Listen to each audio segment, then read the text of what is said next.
Jaya Radha Madhava Kunja Bihari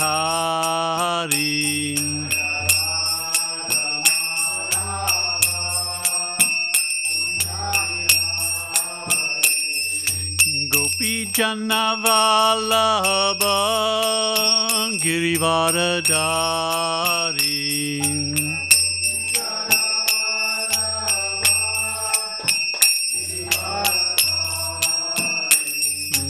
Gopi Janavalabha Girivaradari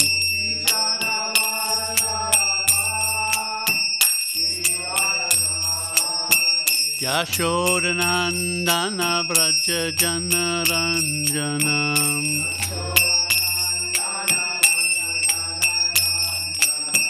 Yashodanandana Braja Janaranjanam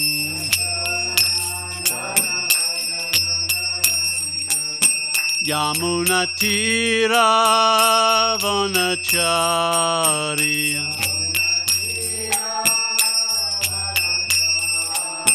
Yamunatira Vanacharya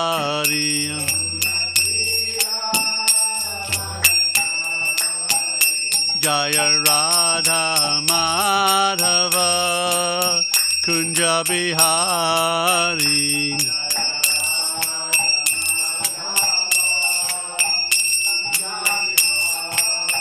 Jaya Radha Madhava Kunja Bihari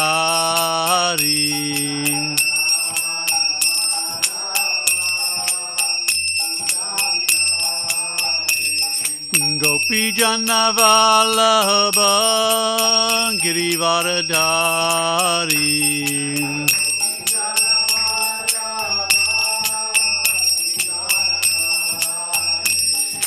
Gopi Janavalabha Girivaradari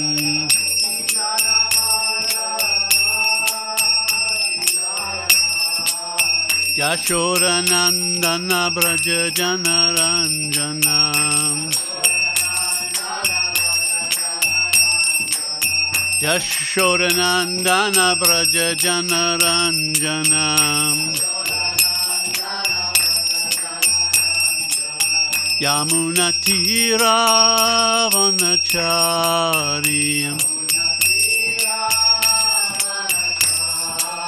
Yamunatira Vanacharya Jaya Radha Madhava Kunja Bihari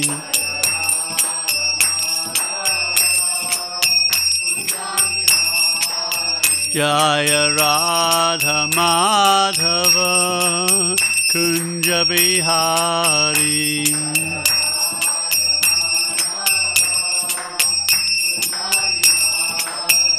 Jaya Prabhupada Jaya Prabhupada Jaya Prabhupada Jaya Prabhupada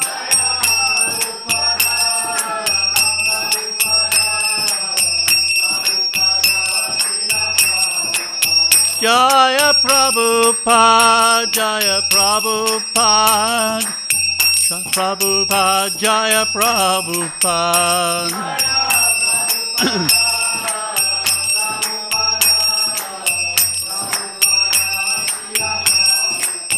Nitya Gora Haribo, Haribo, Haribo, Haribo.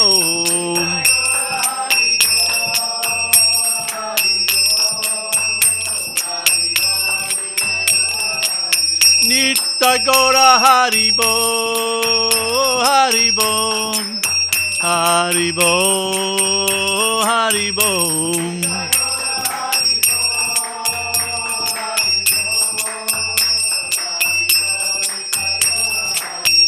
Jaya Radhe, Jaya Radhe, Jaya Radhe, Jaya Radhe.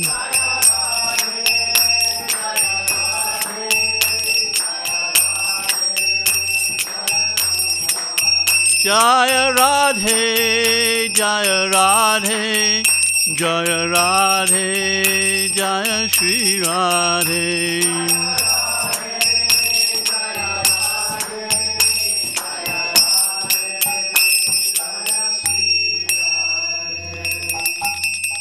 Jai Om Vishnupad, Paramahansa Parvaraja Kacharya, Ashtotara, Shri Srimad Divine Grace, Abhay, Charanalavinda, Bhaktivedanta Goswami Maharaj, Srila Prabhupada Ki, Iskon Sanstapik Acharya, Srila Prabhupada Ki, Grantaraj, Srimad Bhagavatam Ki, Gaura Premanandi. All glories to the assembled devotees, all glories to the assembled devotees, all glories to the assembled devotees.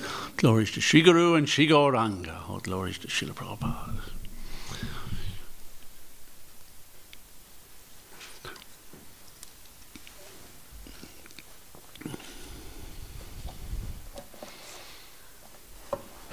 Oh, now, can I have the Bhagavatam? Sorry? Can I have the Bhagavatam?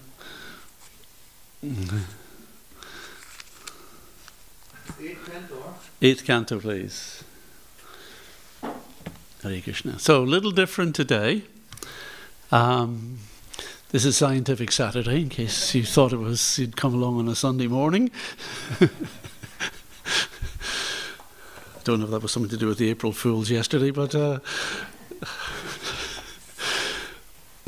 just to get us back on track with Saturday, the Scientific Saturdays, we're going to be reading from the Srimad Bhagavatam today. Om Namo Bhagavate Vasudevaya.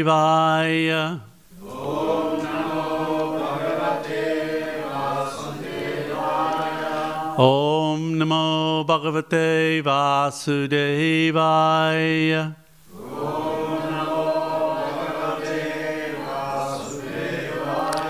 Om Namo Bhagavate Vasudevaya.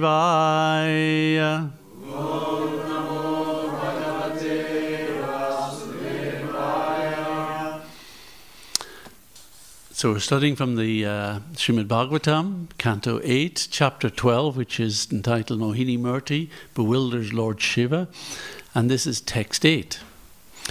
Ekas Tvam Eva Sad Asad Dvayam Advayam Cha Ekas Tvameva Sadasat Dvayam Advayam Cha Ekas Tvameva Sadasat Dvayam Advayam Cha Svarnam Krita Kritam Iveha Na Vastubheda Svarnam Krita Kritam Iveha Na Vastubheda Svarnam Krita Kritam Iveha Na Vastubheda Agyanatas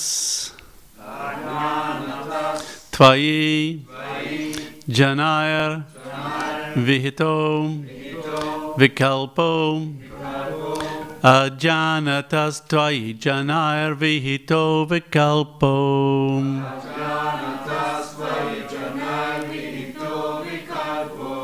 Yasmat Gunam Vyatikaro Nirupadikasya Yasmat Guna Vyatikaro Nirupadikasya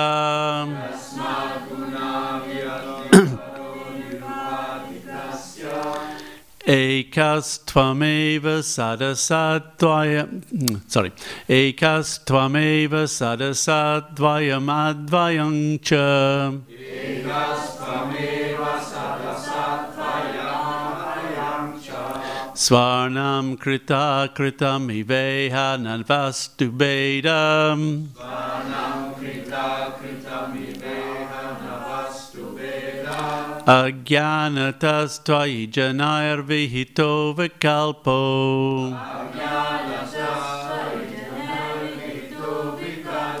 Yasmad Guna Vyatikaro Nirupadikasya Yasmad Guna Vyatikaro Ekas tvameva sadasattvayam advayam cha.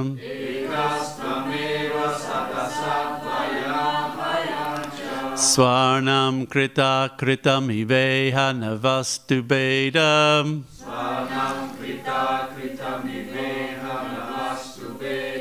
Ajnanatas tvai janair vihito vikalpo.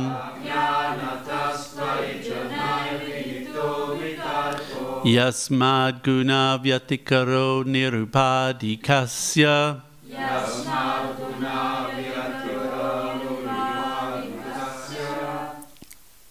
Ekastvameva sadasattvayam atvayam cha. Tekastvameva sadasattvayam advayam cha. Svanam krita kritamiveha navastu beda. Swarnam krita kritamiveha navastu beda. Ajnanatastvai chanar vihito vikalpo.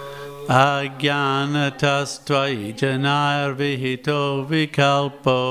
Yasmakuna vyatikaro nirupadikasya.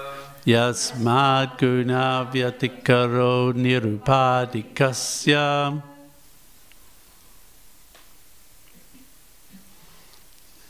It's a tricky one, but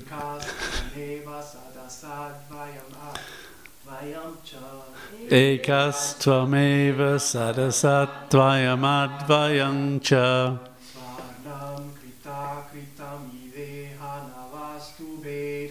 Swarnam krita kritamiveha navastu beda.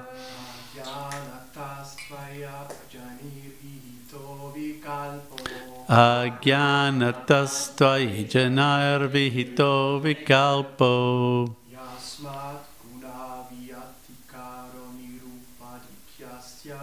Yasmad guna vyatikaro nirupadikasya.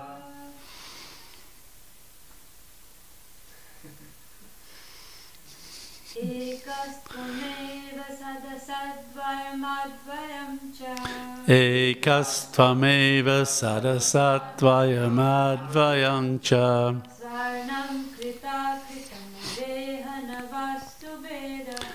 Swarnam krita kritamiveha navastu bedaha.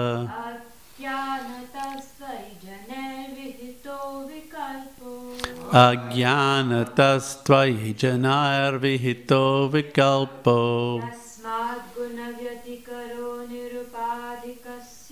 Yasmad guna vyatikaro nirupadikasya.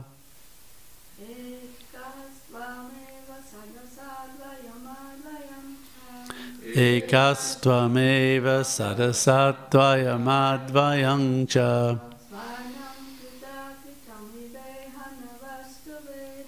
Swarnam krita kritamiveha navastu beda. Ajnanatas tvai janair vihito vikalpo. Yasmad guna vyatikaro nirupadikasya. Ekaha, the only one. Tvam, your lordship. Eva, indeed. Sat, which is existing as the effect. Asat, which is non-existent as the cause. Dvayam, both of them. Advayam, without duality. Cha, and. Swarnam, gold. Krita, manufactured into different forms. Akritam, the original source of gold. The gold mine. Iva, like. Iha, in this world. Na, not. Vastu bhedabheda, difference in the substance, ajnanataha, only because of ignorance, tvai, unto you, janai, by the general mass of people, vihitaha, it should be done, vikalpaha, differentiation, yasmat, because of, guna vyatikaraha, free from the differences created by the material modes of nature.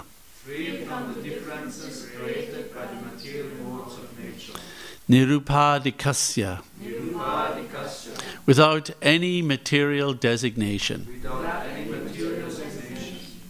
My dear Lord, your Lordship alone is the cause and the effect. Therefore, although you appear to be two, you are the absolute one. As there is no difference between the gold of a gold ornament and the gold in a mine, there is no difference between cause and effect. Both of them are the same. Only because of ignorance do people concoct differences and dualities. You are free from material contamination, and since the entire cosmos is caused by you and cannot exist without you, it is an effect of your transcendental qualities. Thus the conception that Brahman is true and the world false cannot be maintained. Please repeat. My dear Lord, your Lordship alone is the cause and the effect. Therefore, although you appear to be two, you are the absolute one. As there is no difference between the gold of a gold ornament and the gold in a mine, there is no difference between cause and effect. Both of them are the same. Only because of ignorance do people concoct differences and dualities. You are free from material contamination. And since the entire cosmos is caused by you and cannot exist without you, it is an effect of your transcendental qualities. Thus the conception that Brahman is true and the world false cannot be maintained. Purport by His Divine Grace Srila Prabhupada. Srila Vishwanath Chakravarti Thakur says that the living entities are representations of the Supreme Personality of Godhead's marginal potency, whereas the various bodies accepted by the living entities are products of the material energy. Thus the body is considered material and the soul is considered spiritual. The origin of them both, however, is the same Supreme Personality of Godhead. As Krishna explains in Bhagavad Gita 7, 4 and 5, Bhumirapo nalo vahaya kam mano bharar evacha ahankara itiyam me bina prakrita ashtada aparedam itastvanyam prakritim vidi me param jiva bhutam mahabaho yayedam daryate jagat. Earth, water, fire, air, ether, mind, intelligence, and false ego. All together, these 8 comprise my separated material energies. But besides this inferior nature, O mighty armed Arjun, there is a superior energy of mine which consists of all living entities who are struggling with material nature and are sustaining the universe. Thus both matter and the living entities are manifestations of energy of the Supreme Lord. Since the energy and the energetic are not different, and since the material and marginal energies are both energies of the Supreme Energetic, the Supreme Lord, ultimately the Supreme Personality of Godhead is everything. In this regard, the example may be given of gold that has not been moulded, and gold that has been moulded into various ornaments. A gold earring and the gold in a mine are different only as cause and effect. Otherwise, they are the same. The Vedanta Sutra describes that Brahman is the cause of everything, Janmad Yasya Yataha. Everything is born of the Supreme Brahman, from which everything emanates as different energies. None of these energies, therefore, should be considered false. The Mayavadi's differentiation between Brahman and Maya is only due to ignorance. Srimad Viraghava Acharya, in his Bhagavad Chandra Chandrika, describes the Vaishnava philosophy as follows. The cosmic manifestation is described as Sat and Asat, as Chit and Achit. Matter is Achit, and the living being is Chit. But their origin is the Supreme Personality of Godhead, in whom there is no difference between matter and spirit. According to this conception, the cosmic manifestation, consisting of both matter and spirit, is not different from the Supreme Personality of Godhead.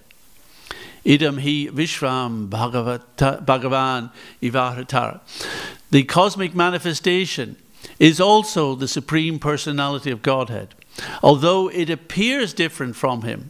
In the Bhagavad Gita 9:4, the Lord says, Maya tatamidam sarvam jagat avyakta murtina matstani sarva bhutani nachaham teshva vastataha.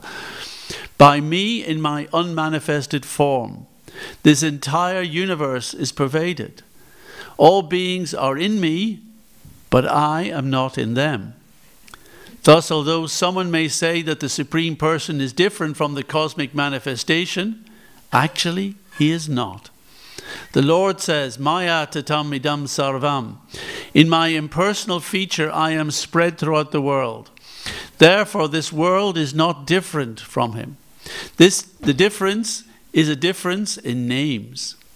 For example, whether we speak of gold earrings, gold bangles, or gold necklaces, ultimately they are all gold. In a similar way, all the different manifestations of matter and spirit are ultimately one in the Supreme Personality of Godhead. Ekam evadvityam Brahma. This is the Vedic version, Chandogya Upanishad 6.2.1. There is oneness because everything emanates from the Supreme Brahman. The example already given is that there is no difference between a gold earring and the gold mine as it is. The Vaisheshika philosophers, however, because of their Mayavad conception, create differences. They say, Brahma Satyam Jagat Mithya, the absolute truth is real and the cosmic manifestation is false. But why should the Jagat be considered Mithya? The Jagat is an emanation from Brahman. Therefore the Jagat, which, in case we haven't mentioned, is the universe, the whole cosmos, is also truth. Vaishnavas therefore do not consider, so I didn't realize this is such a long purport when I read it on the database. Vaishnavas therefore do not consider the Jagat to be Mithya. Rather, they regard everything as reality in connection with the Supreme Personality of Godhead. Anasaktasya vishayan yatartam upayunjataha nirbandha krishna sambandhe yuktam vairagya uchate prapanchakataya bhudya hari sambandhi vastunaha mamuksha bi parityago vairagyam falgu katyate. Things should be accepted for the Lord's service and not for one's personal sense gratification. If one accepts something without attachment and accepts it because it is related to Krishna, one's renunciation is called yuktam vairagyam. Whatever is favorable to the rendering of service to the Lord should be accepted and not rejected as a material thing. This is from the Bhakti Rasamrita Sindhu 1.255 and 2.56. The Jagat should not be rejected as mithya. It is truth, and the truth is realized when everything is engaged in the service of the Lord. A flower accepted for one's sense gratification is material, but when the same flower is offered to the Supreme Personality of Godhead by a devotee, it is spiritual. Food taken and cooked for oneself is material, but food cooked for the Supreme Lord is spiritual prasad. This is a question of realization. Actually, everything is given by the Supreme Personality of Godhead, and therefore everything is spiritual. But those who are not advanced in proper knowledge make distinctions because of the interactions of the three modes of material nature. In this regard, Srila Jiva Goswami says that although the sun is the only light, the sunshine, which is exhibited in 7 colors, and darkness, which is the absence of sunshine, are not different from the sun. For without the existence of the sun, such differentiations cannot exist. There may be varied nomenclature, different ways of naming things, because of different conditions, but they are all the sun. The Puranas therefore say, Ekadesha stita yagner, jyotsna vistarina yata, parasya brahmana shaktis, tatedam akalam jagat. Just as the illumination of a fire which is situated in one place is spread all over, the energies of the Supreme Personality of Godhead, Parabrahman, are spread all over this universe. That is from the Vishnu Purana 1:253. Materially, we can directly perceive the sunshine spreading itself according to different names and activities. But ultimately, the sun is one. Similarly, sarvam kalvidam brahma. Everything is an expansion of the Supreme Brahman. Therefore, the Supreme Lord is everything, and he is one without differentiation. There is no existence separate from the Supreme Personality of Godhead. Ekas tvameva sadasatvayam advayam cha swavarnam kritakritam iveha nevastu bheda agyanatastvai janaya vihito vikalpa yasmad guna vyatakiro nirupadikasya. My dear Lord, your Lordship alone is the cause and the effect. Therefore, although you appear to be two, you are the absolute one. As there is no difference between the gold of a golden ornament and the gold in a mine, there is no difference between cause and effect. Both of them are the same. Only because of ignorance do people concoct differences and dualities. You are free from material contamination. And since the entire cosmos is caused by you and cannot exist without you, it is an effect of your transcendental qualities. Thus the conception that Brahman is true and the world false cannot be maintained. Om Ajnana Timirandasya Jnananjana Salakaya Chakshuran Militam Jena Tasmai Shikara Vainama. We chose this verse because we're starting a new section of the Scientific Saturdays. Previously we've been looking just at the nature of consciousness, the mind, and how all that works.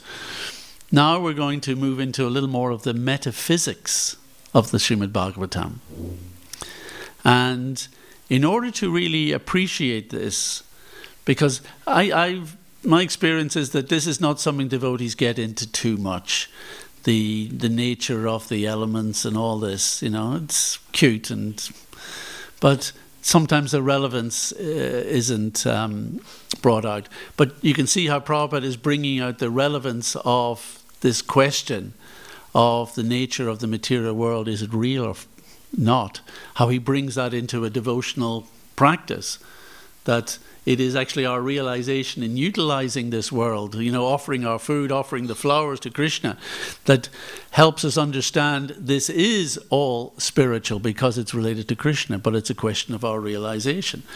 So the metaphysics of the Bhagavatam is completely entangled in our own understanding of devotional service. So it's not just a kind of philosophical musing. It's actually very practical for us.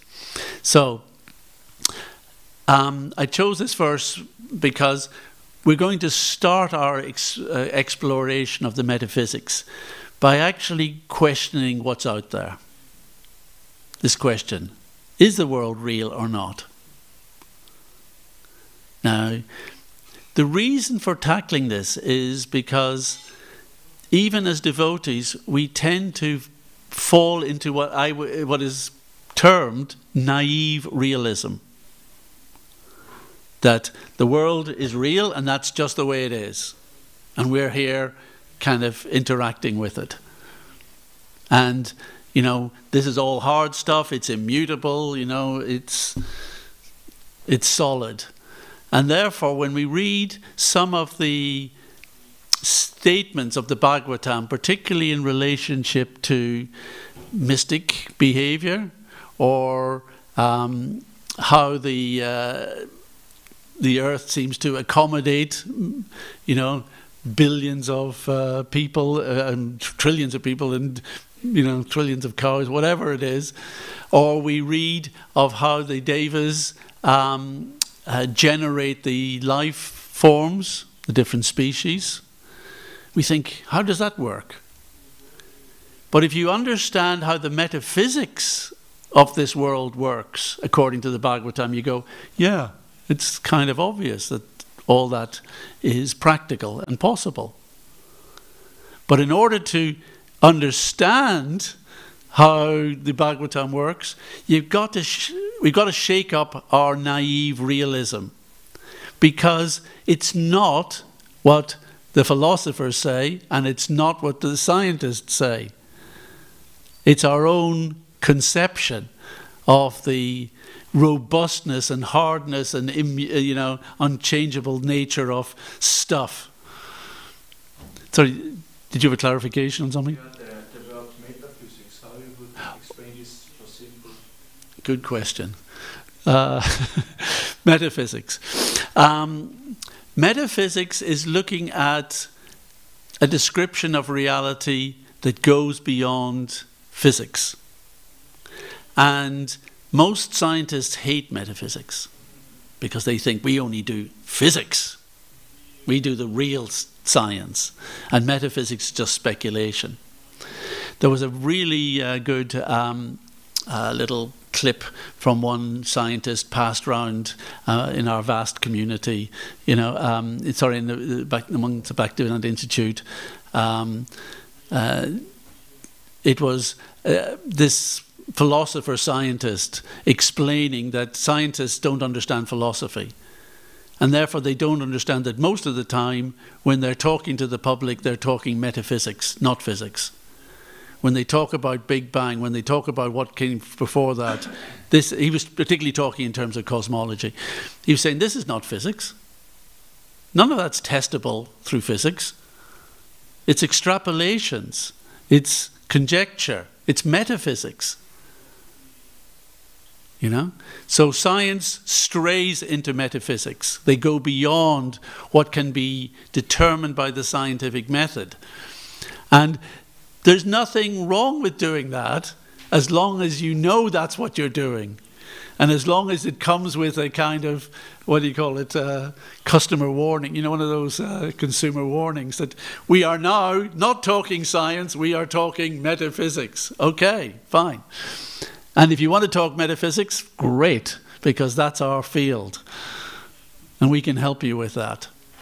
And the level of deep discussion. I mean, there's so much discussion on the metaphysics of philosophy, and a branch of philosophy that's called ontology. Who's heard of this word, ontology? Good, very good. It's really what we discuss. When we talk about the philosophy of Krishna consciousness, often we're talking about the ontology. Ontology is the study of existence and reality. It's a study of the nature of being, the fact that everything is. That's what it's trying to look at. What is everything? What is it made of? Where does it come from? How does it work? That's kind of the study of ontology.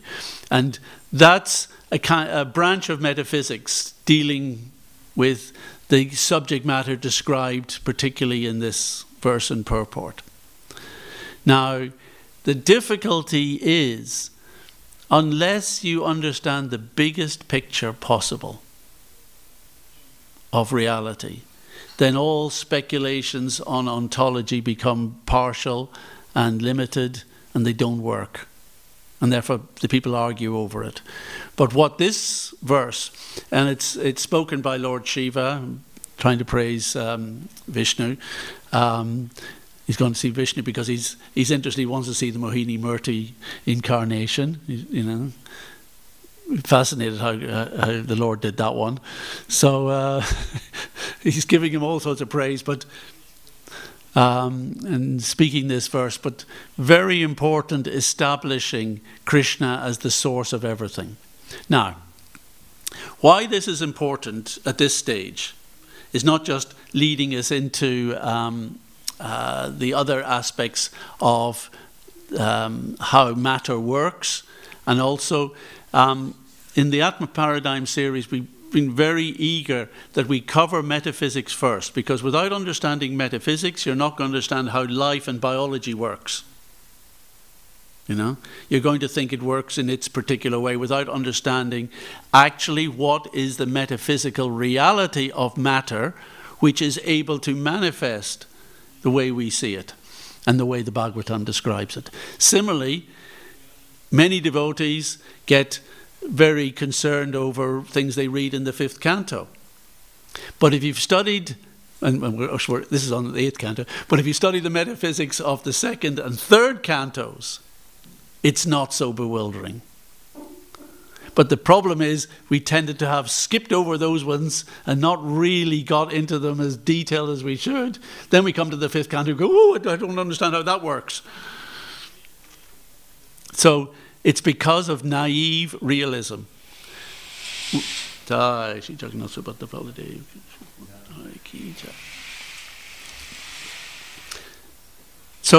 I want to shake up your naive realism today.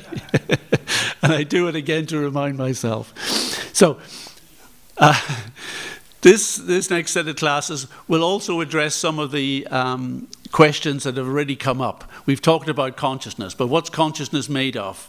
Often people ask. We have to deal with that. How does consciousness interact with the non-material or non-neural mind? And how does it interact with the world around?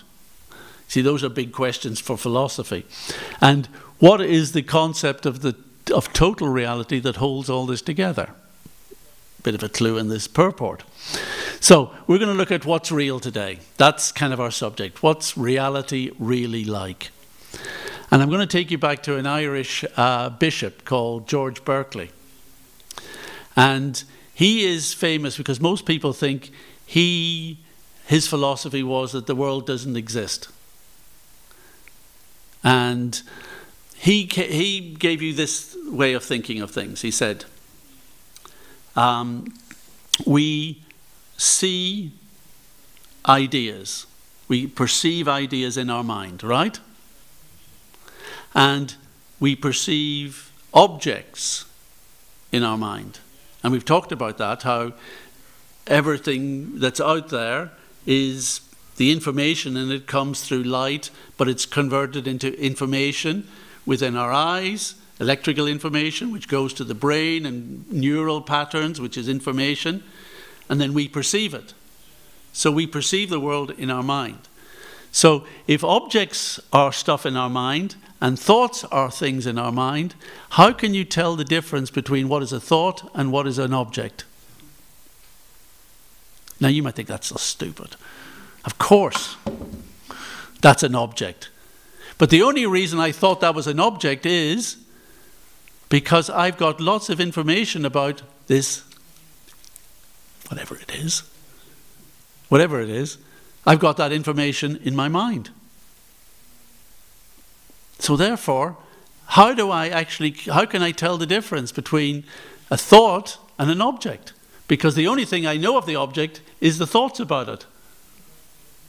Therefore, how can I know what's out there? Now, many people think that he was saying this means that the outside world does not exist. You know? And there was a famous guy called Dr. Johnson, who was a kind of social commentator, not really much of a philosopher. And there's a famous statue of him kicking a stone. He'd come out of the church on a Sunday morning like this, where actually the vicar had done Scientific Sundays, and the vicar had been talking about George Berkeley and interpreting this what's called immaterialism, and saying that the world doesn't exist or something like that. And Johnson comes out and he kicks a big stone and goes with his foot, bang, I refute it, like that, you know. The world, of course it exists. That's my refutation of it, hitting it. Now, of course, that doesn't refute it, because his experience of kicking the stone and getting and hurting is all where? In the mind. So he hasn't actually refuted anything. So this idea that we don't know what's out there, and therefore we're not even sure if there is something out there, then leads to what's called idealism. But Berkeley wasn't going that far. He was just saying, we just cannot be sure of the nature of what's out there. We know how we experience it, but we can't be sure of what its nature. And we're not saying, and the idealists go too far. The idealists will say, well, maybe there's nothing out there. Everything just exists within the mind. Now we'll come to why do people then tend to idealism? Well, the physicalist, the Mayavadis like it. The Mayavadis like it. Why? Because it kind of goes like this, that they just want to say consciousness, Brahman, is the only reality. Sarvakalvidam Brahma, as was quoted in this. They like that verse. Everything is Brahman. Right? So, if everything is Brahman, then what is this world? What is this world that I'm experiencing? And they say, well, okay, it must be something transformed from or generated from Brahman. But if something comes from Brahman, does that mean Brahman has been changed? All right? Therefore, Brahman can't be just oneness if it's been changed into something else. But what it's coming from it is just an illusion. It's not real. So nothing has actually come from Brahman. It's just an illusion that has come from Brahman. This is the word jugglery of Mayavad. So from Vivartavad, which is that something has come from, something has been transformed, changed in Brahman to produce this world, they then say, well, actually, it's all Maya. It's illusion. That's why Prabhupada used this term, Mayavads. This is the theory of illusion, that this world only exists as an illusion in our mind. So that's really going to the idealist kind of sense, where you're saying, you don't know what, you're going beyond that we don't know what this world is to that Jagat Mithya. It is false. It is just an illusion. Now, we could get into the arguments against Mayavad philosophy here, but that's not really what this class is going to be about. But we will just mention it very quickly. That, okay, well, even if you say this is an illusion is produced from Brahman, surely that is different from Brahman. The illusion must be different from pure consciousness. And what in pure consciousness is having an illusion? What of Brahman is experiencing this illusion? It just becomes crazy. So the point is that even this monist philosophy that everything is one never holds up. There is actually no such thing as monism. People claim they believe in monism. Shankar has tried to establish it as a valid philosophy, and particularly as a valid philosophy with the authority of Vedanta, but it never holds up. Because obviously there is something that I'm experiencing that doesn't appear to be pure consciousness. There is me that doesn't seem to be pure consciousness. So within Brahman, it's not just one undifferentiated thing. There's lots of things within it. So monism never completely holds up. Now, the Westerner philosophers also have their types of monism. There's lots of them. You'd be surprised. Don't try and remember them. There will be a sheet, a PDF eventually on the website on this, but various types of monists. Some of them are physicalist. Not all monists believe in consciousness and transcendental consciousness like the Mayavadis. There is the scientific batch of monists, which are the physicalists. Physicalist theory ultimately is a monist theory. It says there's just one thing, the physical stuff, right? That one category, and everything is simply made of that category. And they could use this example of gold mine and the gold ornament. They'd say just everything is physics, and whatever you see is something made of physics. So it is non-different. It is there's just one thing, physical matter. That's their idea. There's I'm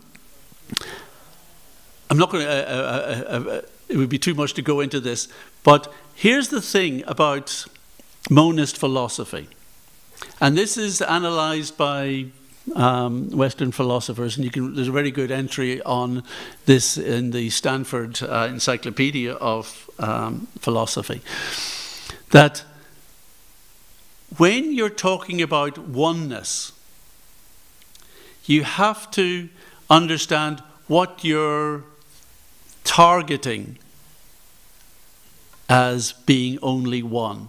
And I want to give you a little example. Where did I put it? Yes.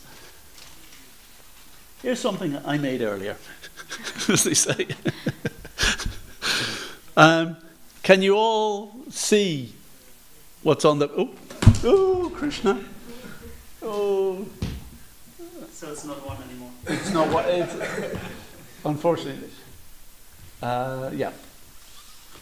Can you all see what's on the plate there? My question to you, how many? How many? How many what we are? Can anyone answer that? Huh? How many of what is the question? That's the point you're going to have to ask. Right? And you could all give me different answers, depending on what you're going to count. You know, you might think, well, I'm only interested in oranges.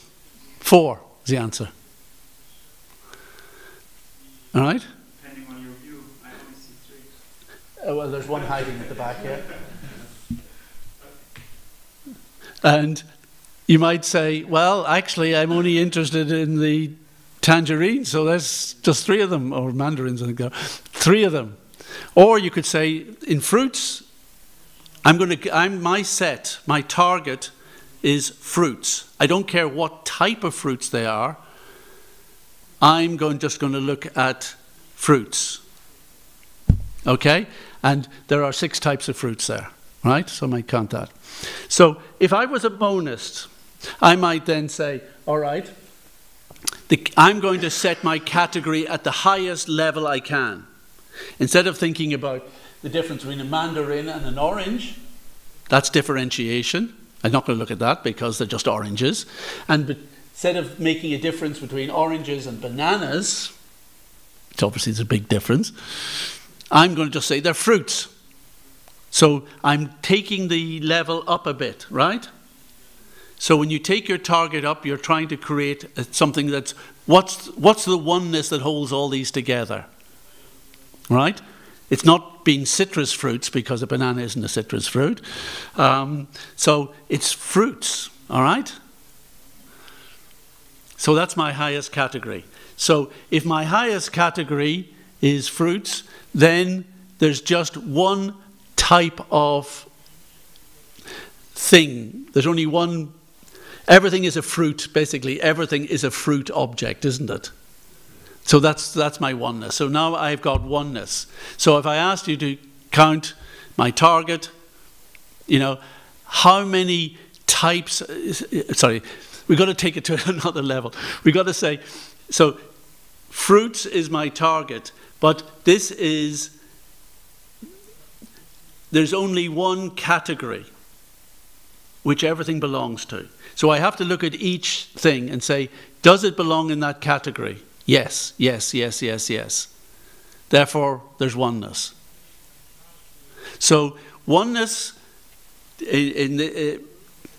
depends on what's called samanya, commonness, what holds that group together, fruits. And of course there's vishesha, individuality, particularity. Each of them is an individual object. But there is something that makes them one. So monists always have to figure out what is the category that they're looking for, and do all the bits, the parts of that fit into it. So as soon as you talk about something which is one category but has lots of parts to it, are you talking about pure oneness? It's not pure oneness. What is it? There's the category and the objects. Huh? Then is there the category and the objects? They're not two of them. Well, it's not pure oneness because it's not just that everything is identical and undifferentiated. There is something which is a category within which there are individual parts. So that is no longer monism. But if you go on the level that say everything are atoms, Huh? and like if you But go are- up with the category, you say fruit, Well, at the end you can say everything is an atom. Well, we're going to look at that next time and actually know, because all the atoms are different. That's what the periodic table's about. And even the atoms, of course, are made of other little bits. And those other little bits, we're going to look at what the heck they are next time. But physics it still has parts that it's trying to put within the whole of physics. And it's not getting simpler, physics. Because where, you know, at school I learned we had neutrons, protons and electrons, and that would do you. Now, you know, electrons still exist, but there's 3 types of them. And now there's 24 particles in the standard model. So it gets more and more complicated. But the point is that when you've got a set of something, and you're trying to unify it with all its parts, it's not monism, and as Shankara, the Mayavadis, and even the non-dualist New Ages would try and tell you. What have you got? You've got a collection, something that has sameness and individuality. What is that in our philosophy? That's bhedabheda, yeah. That there is difference and there's non-difference. So any philosophy of oneness that you look at ultimately contains bheda and abheda. That's the only philosophy that works. You know? There is no such thing as monism, as pure 100% monism. And similarly, there's no such thing as 100% dualism. That's what this purport is talking about. It's actually as much an attack on pure dualism as it is an attack on pure monism. Because the gold in the mind, I've always got gold in my mind. The gold in the mind and the gold ornament are one. But cause and effect, they're related. The effect comes from the cause. That's the Sat Karyavad philosophy. And even Mayavadis accept Satkaryavad. The Vaisheshikas mentioned here don't. They think there's a difference. But our understanding is that all the properties of the effect must exist in potential form in the cause. And therefore, the gold ornament is identical in one sense with the mind. But it's not 100% identical, because it has its own, it's manifesting something slightly different, and it's also a different scale. The gold in the mine is huge, this little ornament is tiny. So there's similarity, abheda, non-difference, and there is difference. So the only philosophy that makes any sense of how this world is bhedabheda. Now, sometimes when we discuss this with others, people say, well, that just seems like contradictory. Instead of plumping for, a pure oneness idea or a pure dualist idea, you're just going in the middle. You're sitting on the fence, with your oneness and difference. But we're not, because that's why we've analysed all the monist philosophies and all the dualist philosophies, and they're actually bhedabheda. They may be they may be extremely accentuating the oneness aspect and trying to play down the difference. That's what Mayavad does. Shankaracharya is saying, we're all one. Yeah, but at the moment I don't think I'm one, therefore there is some, whatever you'd like to explain it, there is some distinction there. Which means there cannot be pure one. And if you become self-realized, does it mean I become self-realized? No. So, no matter how much you try and stress your oneness, you cannot get there. And it cannot be dualistic either, because if it was totally dualistic, then consciousness would have no connection with matter. They would be completely different.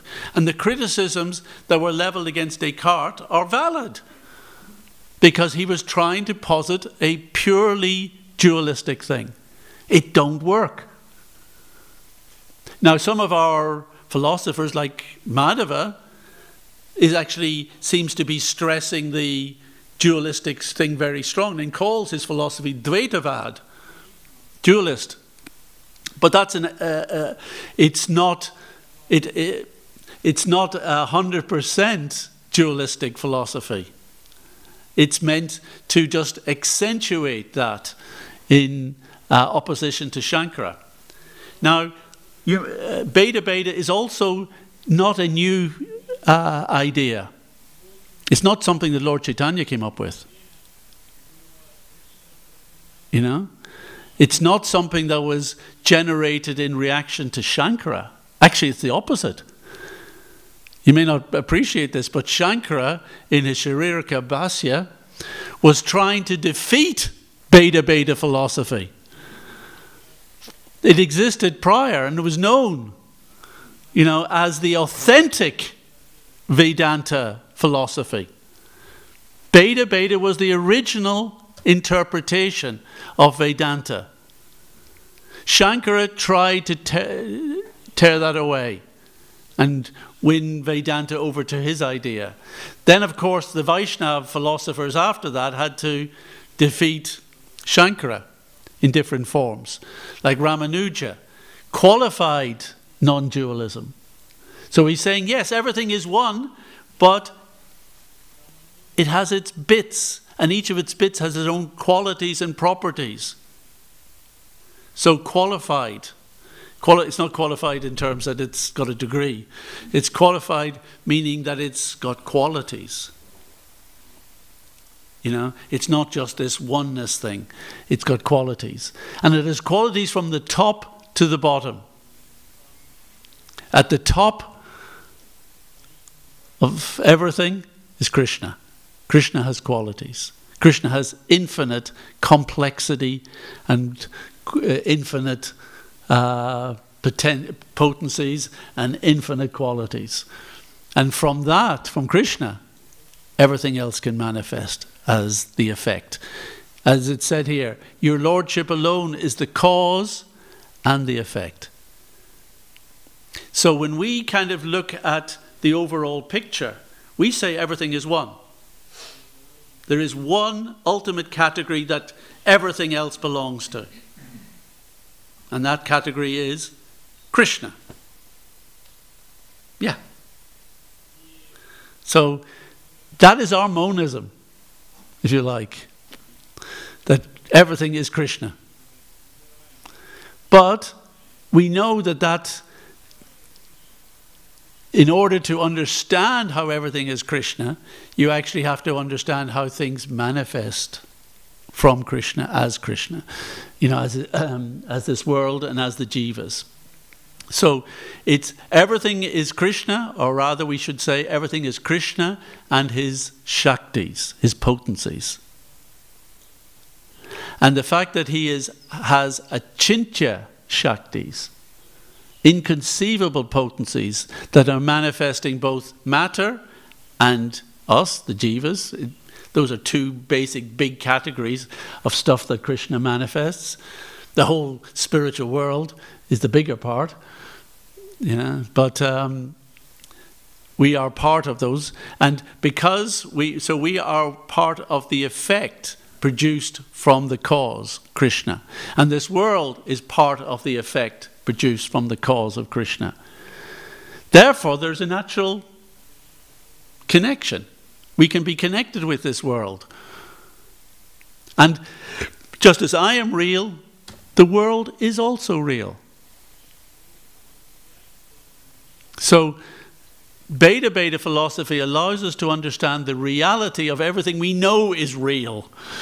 And we don't have to go through this mind game of trying to convince ourselves that things don't exist. I think I mentioned it here in the Sunday lecture a couple of months ago, that when we used to run Buckland Hall, we'd get all these Mayavadi non-duality groups coming to stay with us. They were a nightmare because all day long they're hearing about, nothing exists, why worry, everything. We're all just one being. Yet if they were the one that came into dinner and found that all the lasagna had gone, they would freak out. So no one can live according to monist philosophy. It's stupid. So we have a philosophy that is practical. And that's what Prabhupada gets into in this purport, where he talks about, not only is it practical, but we can engage with the world. We can see it as Krishna's energy. And then because it belongs to Krishna, we offer it back to Krishna. And because we also belong to Krishna, we're offering. And if we offer this world back to Krishna, we come to a better understanding of ourselves as belonging to Krishna. And we awaken that natural oneness that we have with Krishna in terms of a spiritual, loving relationship. That is our oneness with Krishna. Krishna is spiritual, he's the supreme personality. We are little personalities. But that allows us to exchange loving emotions with Krishna. So that is the ecstatic kind of aspect of our philosophy. Practical in this world, practical for getting us out of this world, and ultimately it has its fulfillment in the spiritual world, in the reality of our internal relationship with Krishna. So, hence, Lord Chaitanya called it Acintya bhedabheda tattva. So that's, and he brought together the different elements of what the acharyas were saying within his process of bhakti, and particularly culminating in Jiva Goswami's writing up Lord Chaitanya's philosophy in his Sandarbhas. And, Prabhupada gives a little kind of summary of it within this particular purport. So, here's our takeaways for today. Consciousness and the mind are real. And the physical world is also real. But what we're going to see, it's not quite the way that the scientists are saying. Their understanding of it is modeled in the mind. We'll come to that next time.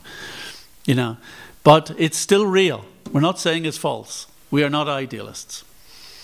And consciousness, mind, and the physical world are contained within one ontology, one category of being, holds it all together.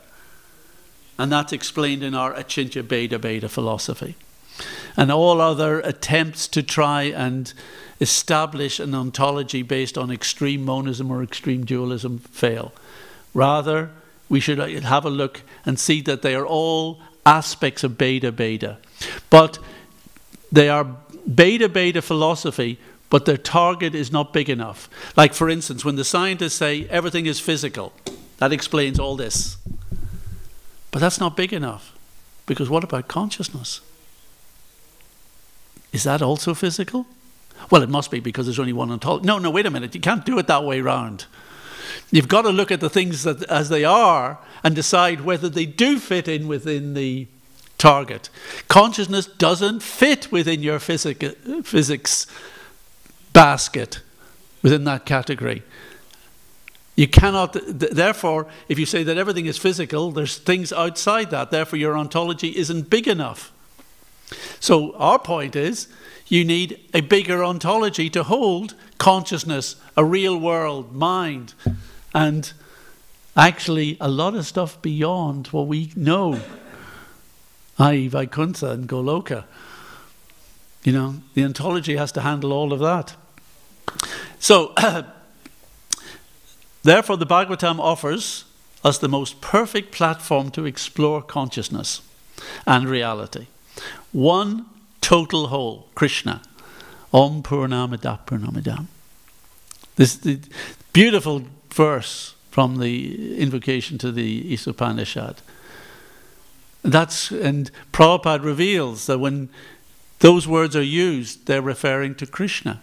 How Krishna is the source, but he's the whole. That's what Purna means. He's so perfect and complete that he is the whole of existence, but at the same time emanating so many particular entities and energies from himself to make up that whole. And although he's emanating all these, he's not losing of himself. He is still the complete balance of it all. They are not different from, they are all part, connected with him. It's an amazing description of reality. So in that way, all emanations, all transformations, including us, all the jivas, all the material world, utterly dependent on Krishna. In one sense, we are Krishna, but we don't think of it like that. We are part of Krishna's energies, and we remind ourselves like that. Whereas the non-dualists think, oh, well, if God is spirit and I'm spirit, I'm God, you know. But how are you? Anyway, how does that work? As one devotee said to me, well, if I was God, if that's true that I'm God, then God help the rest of you. The world's in trouble. No, we are simply dependent, and that's our meditation. We are dependent little parts, but we share within this incredible ontology that is Krishna and Krishna's energies. Hare Krishna. All right. Any thoughts or comments? Questions?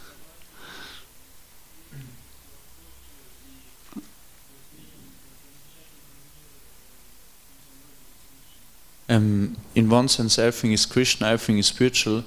How you would scientifically explain, like Tulsi Devi is a spiritual plant and different from another plant. How we can understand these spiritual potencies?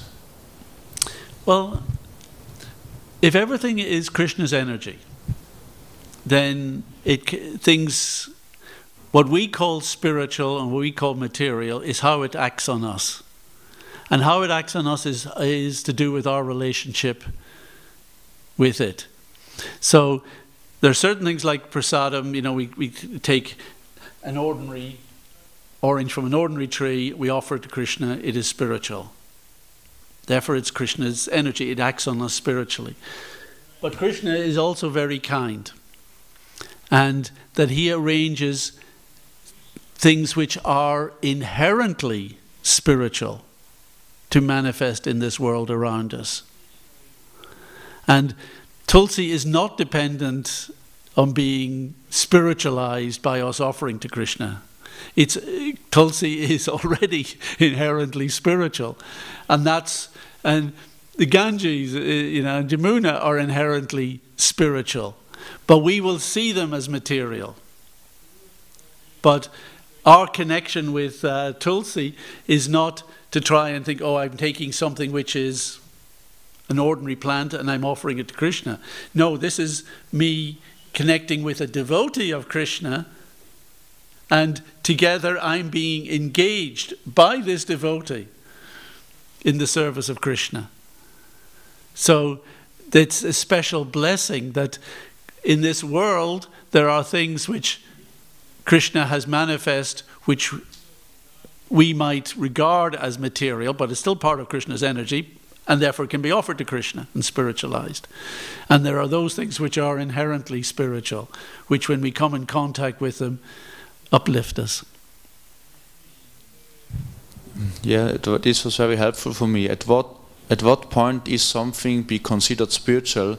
On the street, the people sometimes say, I don't want material things more at home. I try to reduce. Then I say, no, this is absolute spiritual. Spiritual book. You take it at home. You take Krishna at your home. So we can also say the mobile phone is spiritual because I have a picture there from Krishna. So where is the differentiation? The line between something is inherently spiritual or inherently When we material? say it's inherently spiritual, we're talking, I'm specifically starting, I'm making categorizations, which this whole purport is warning us about categorizations. But sometimes it's helpful just to put things in little boxes. So Tulsi is an eternal associate of Krishna, and she manifests in this world to assist with his pastimes, and particularly with the pastimes in trying to bring souls back to him, back to the spiritual world. So she is there for that purpose. Other things that which are not revealed in the Shastra as being inherently Krishna's potent, endowed with Krishna's full potency, but which are imbued with the modes, and that's always brought up here. Guna Vyatikara, that's the difference. What is operating in this world according to the modes, and what is operating according to Krishna's internal potency? Tulsi is a manifestation of Krishna's internal potency. The whole aspect of Tulsi may, to our material mind, just look like a tree that is manifested by the modes. We cannot see the difference. But that's not Tulsi's fault. That's our fault. And it's the way that Krishna provides spiritual connection in this world without disturbing the minds of those who do not want to entertain the idea of spiritual existence. Like if Tulsi, was a plant that was lit up, and glittered in a way that, was obviously effulgent and, to everybody, and it offered desire to, you went to it and you prayed and you got anything you want, then there would be that would be a challenge to the materialist. That would be a real challenge. But when Krishna comes, you know, and when Lord Chaitanya comes, they carry out their pastimes, but in a way that still allows the soul that wants to reject Krishna and everything with spiritual not to be disturbed by it. So materialists can come and just think, oh, it's very nice, but not thinking, oh wow, Krishna has sent Tulsi here, you know, to take me away from my material life. So it's to do with the gunas, the operation of the gunas. And what we're going to come to in a couple of classes is understanding what the gunas are in relationship. They are simply a little difference between the internal potency and the external potency. The Maya Shakti is the gunas. And they allow things to manifest and change, whereas in the spiritual world, everything changes and manifests according to the internal potency. So it's just the reflection of that internal potency. And therefore, if Krishna wants to swap them back and forwards and have this, and we brought these from home, so they are offered. So if Krishna wants to take this orange and now make it operate so that instead of the modes that are inherent in here affecting me, Krishna's internal potency is now infecting me, which is much nicer. Yeah, thank you very much. Prabhupada said that in the purport that he said everything is spiritual, but then he makes the distinction, like if I give a flower to Krishna, or if I if I offer food to Krishna, then it's spiritualized. But then the other sentence he says everything is spirit. But then like he brings these examples and he says, but actually everything is spiritual. And so I was wondering, if I offer a flower to my sick mother, for example, is this not spiritual? Is this completely material? Or is there a difference? Like if I put a flower on my dashboard just that I feel good, I give it to my mother to make her feel good, I give it to Krishna to make him feel good. Is there like different levels of spirituality? Well, let's put it like this. When Prabhupada says everything is spirit, that's looking at it from Krishna's point of view. And the pure devotee, of course, looks at things from Krishna's point of view. But if everything is Krishna, then how can anything not be spiritual? In that sense. However, for our understanding, although we are spiritual, we have decided not to serve Krishna. All right, so what arrangement does Krishna make for those souls who don't want to serve him? He generates a facsimile of the spiritual world, material world, and instead of manifesting it with his internal potency, which engages devotees with him in loving service, he employs a reflection of the internal potency, the Maya Shakti, which is the gunas, to generate the elements and to form all the objects that we are now interacting with. And the arrangement is that as long as we engage with these objects in material consciousness, we undergo the effects of the modes present in those objects. And we know different objects have different effects of the modes. There's things, mode of goodness, nice, juicy, sweet fruit. Lots of sattva guna. Not only sattva, it's got some of the other modes as well, but predominantly we'd say that's sattvic.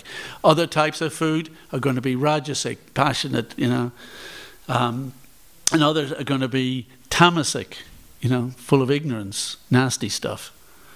So if we contact those, That's going to have an effect on us. So how we are connecting with the world means actually how we are associating with the modes.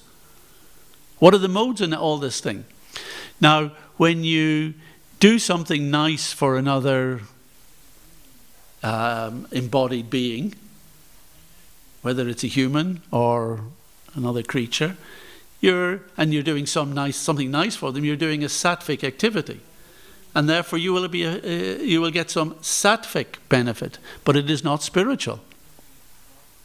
When you offer a flower to your mother, you will pick a nice flower with, a nice sattvic flower perhaps, and you may offer it in, sattvic mode.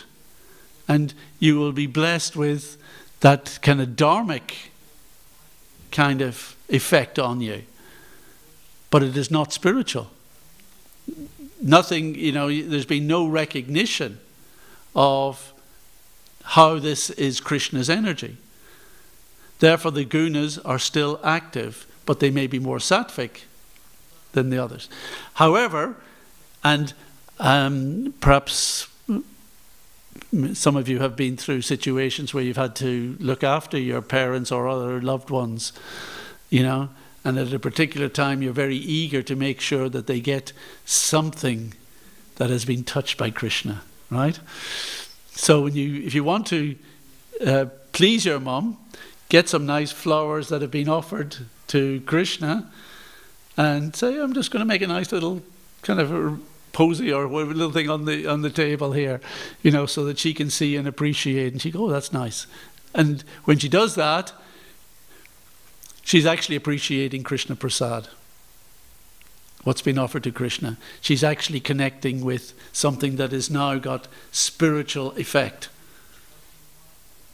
So that's why when we do something for others as devotees, we try and distribute prasad of one form or another rather than just a material object.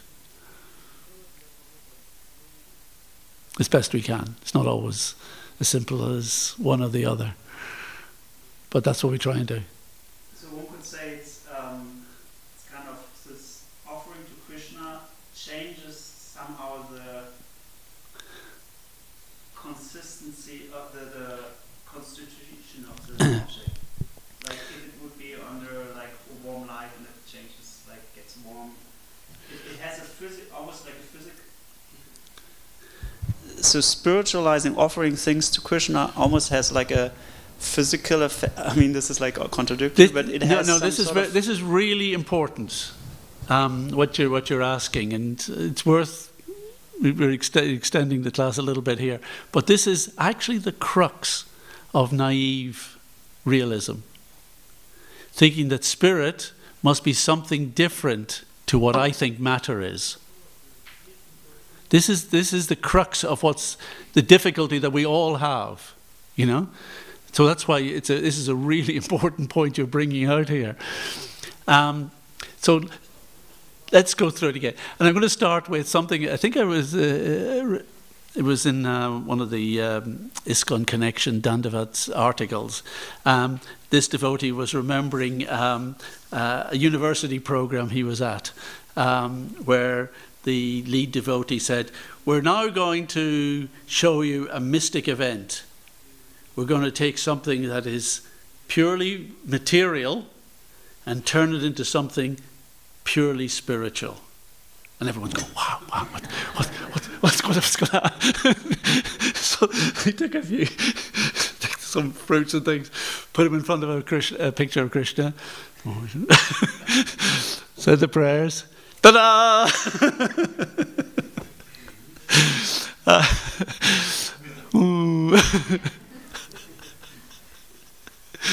But what they were explaining is, you see, remember that we're experiencing its qualities in the mind. So we don't even know what this is made of.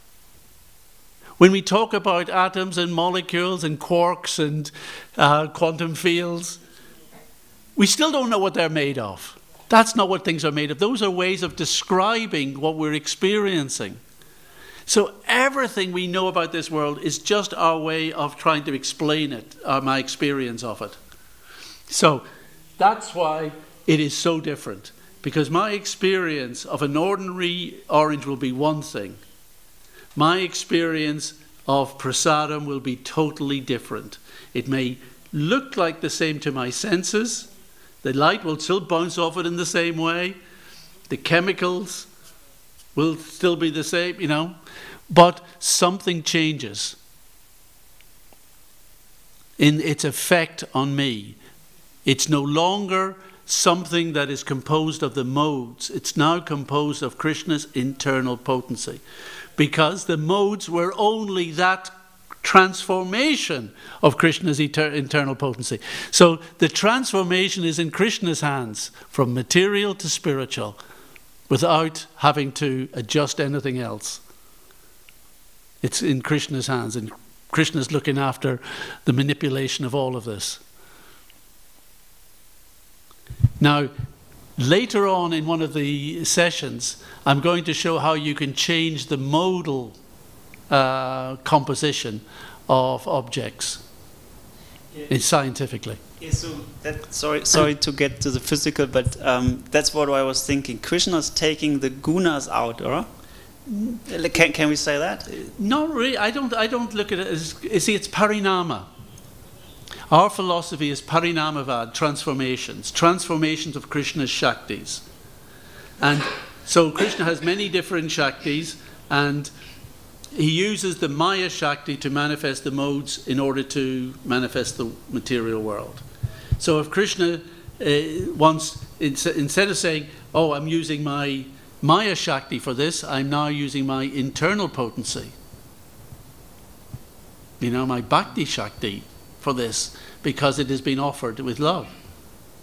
So it's going to have that effect on me. Now, if for instance, Mangalarti sweets, heavy duty internal potency, right? But if you eat too many of them, am I going to be sick? Yes, it'll still have that effect on me, because you know, Krishna's kind of still monitoring my behavior and rewarding me accordingly. But it's not a guna thing. That would be Krishna's direct involvement in your life. So trying to see how all that works. But this is what we're going to explore a lot more, that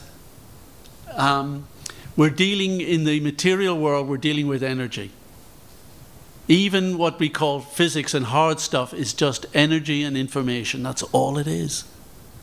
And from a higher point of view, this energy and information is part of Krishna's potency. And the energy that it manifesting can either have material effects on us or spiritual effects. And therefore that's why we call it spirit or matter. That's why we call it. But it's all Krishna's energy, which basically means therefore it must be all Brahman. It's all a manifestation of Brahman. But Krishna is the para-Brahman, and therefore can manipulate Brahman as he likes. But how it affects us, that's when we're making the distinctions, that I'm being affected by the modes or I'm being connected with Krishna. I'm sure we'll need to kind of chat over this as we keep going on these sessions. I don't want to keep everyone up, but just if I got this right. So we had the example of Tulsi Devi, and maybe an orange tree. Is it that Tulsi Devi is a spiritual soul which is self-realized and manifests as a service to Krishna in this material world, and that's why she's just got this Shakti anyway, because she is a self-realized soul as Tulsi Devi. And the orange tree would then be like us, maybe a covered up individual which doesn't have that Shakti yet. Is that the correct understanding of that? Yeah, there may be a few little, if you were writing it up, we'd probably adjust it a couple of words here and there, but basically that's right. We're dealing with an eternal associate of Krishna, and we're just dealing with a product of another embodied being like us. I'm an embodied being in the human thing. Mm-hmm. These are the seeds or the fruit the products, the byproducts of another embodied being, you know? And as a devotee, I'm meant to kind of think, wow, I'm embodied, but I want to serve Krishna. This orange tree is an embodied being, but look, you know, it must be a pious one because it's producing such nice things which I can now take and offer to Krishna. And it's being benefited, I'm being benefited. And maybe the second point would be, it's mostly our own consciousness that makes the distinction between spiritual and material. Is that correct? Because, of course, the Acharyas and the Shastra tell us that Ganges water is sacred and Tulsi Devi is sacred. So these individuals have that spiritual potency. But if we have a consciousness that everything is part of Krishna and we could actually use it for Krishna, it also would be something that gets spiritualized by our action of bhakti. And so it's not yet spiritualized. Just then when we put the fruit in front of Krishna to offer it with bhakti, then that fruit actually also turns into something spiritual, because our consciousness was doing it in the right attitude. Would that be correct as well?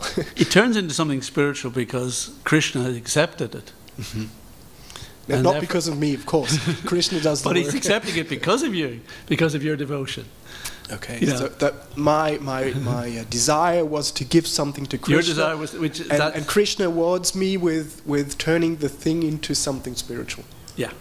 And basically when we say turning into something spiritual, he's saying whatever the modes were with that, you know, it is not, the modes will no longer affect you.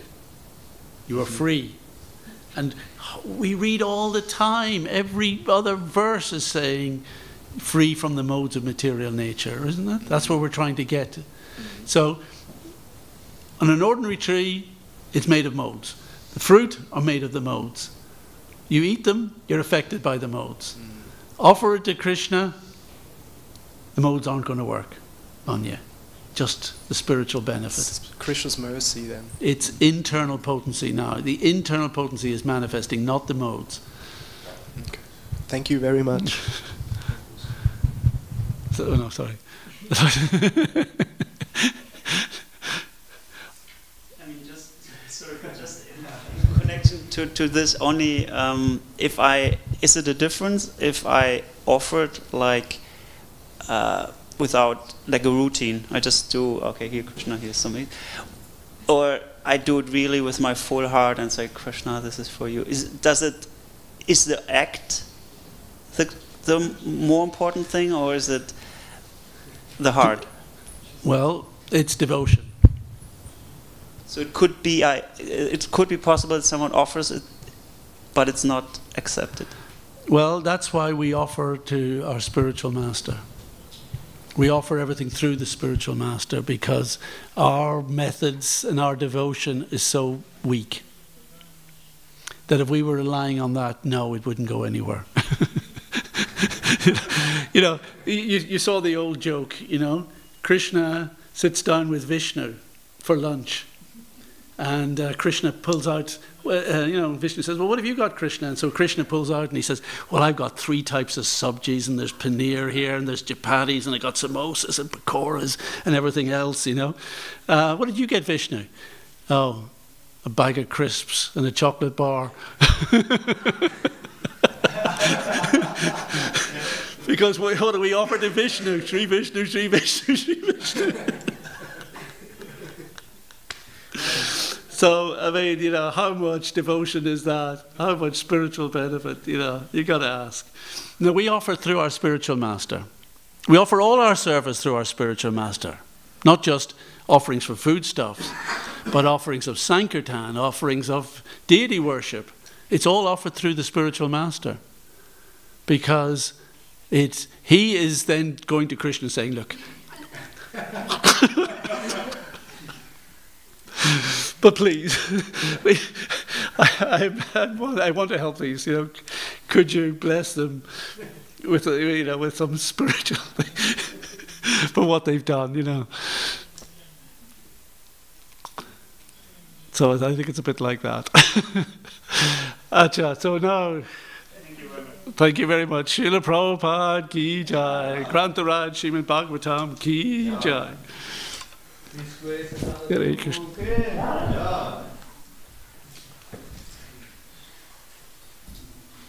Now let's taste this spiritual food. Oh, yes.